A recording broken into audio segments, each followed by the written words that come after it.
Салом, ман Исматулло ва имрӯз мехоҳам ба шумо тарзи монтажи видеое ки дар канали Аҷоиб ТВ ва Мистер Нурик дида будед ва дар аввали ҳамин видео дидед, тарзи монтаж кардани ана ҳамон тавр видеоҳоро ба шумо нишон медиҳам. Дар асл бояд видеоро дар вақти запис кардан, сёмка кардан камераро дар болои ягон штатив ё ин ки дар ягон чиз монед ки камера тамоман наҷунбад. ҳозир шумо мебинед тарзи яъне худи видеоро чӣ хел запис кардан дар кор.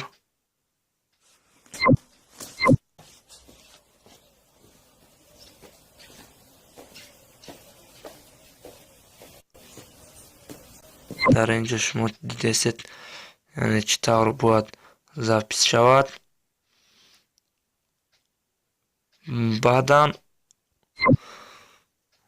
баъдан мо видеоро гирифта дар After Effects мепартоем.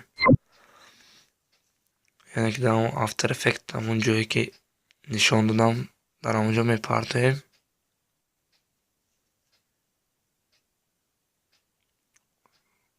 баъд онро гирифта дар поён сурати композитсия ҳаст, дар болои ҳамон мемонем ва худи видео як композитсия мешавад ва дар шкала времени дар инҷо пайдо мешавад.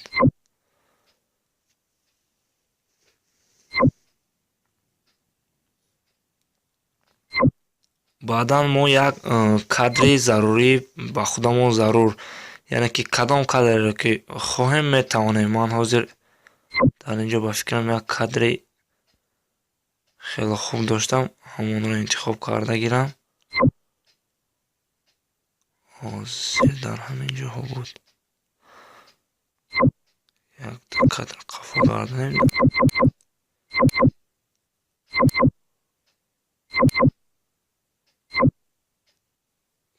ман фикр мекунам ки ана ҳамин кадр хеле хуб аст ва барои монтаж карданам осон аст.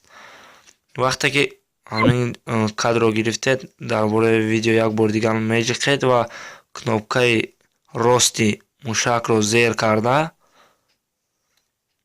ба функсияи time, яъне эффекти time ва freeze frame, яъне стоп кадр меравед ва онро зер мекунед.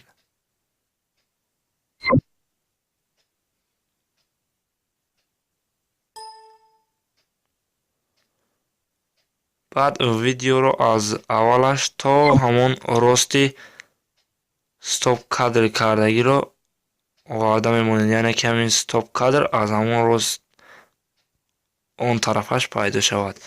баъд дар онҷо чӣ хеле ки мебинед як pen tool ҳаст, як инструмент барои интихоб кардани ҷоҳои зарурии видео. ҳамонро интихоб мекунед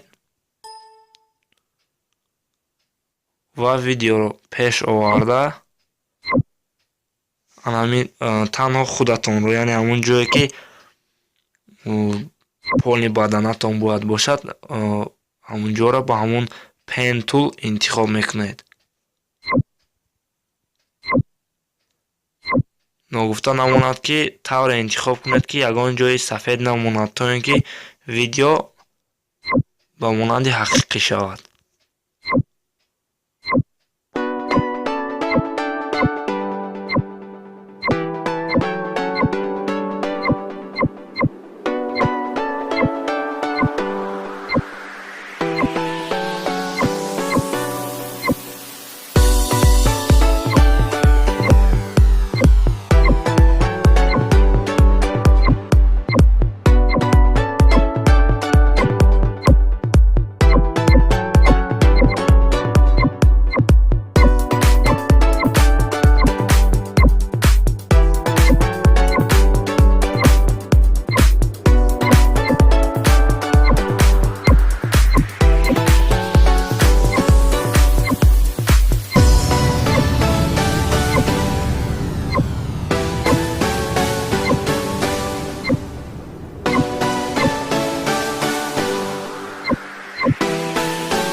фикр мекунам ки қариб ба охираш расидем ва охири онро, яъне охири он нуқтаро боз оварда ба нуқтаи аввал пайваст мекунем, яъне ба якдигар мерасонем.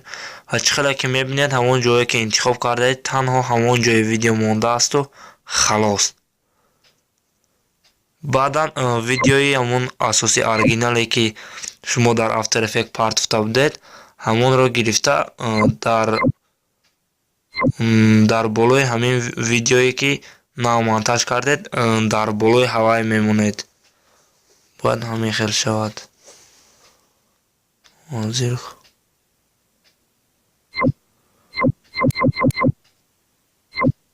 мебахшед, хато шуд, дар боло не, бояд дар поёни ҳавай монед, чунки ҳарду кадр бояд тобад, ҳарду видео.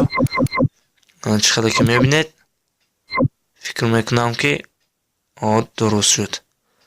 ҳарчанд якчанд нуқтаҳои сафед ҳаст, вале шумо агар бо диққат бо ҳамон пен тул интихоб кунед, фикр мекунам ки ҳамон нуқтаҳои сафед намемонад.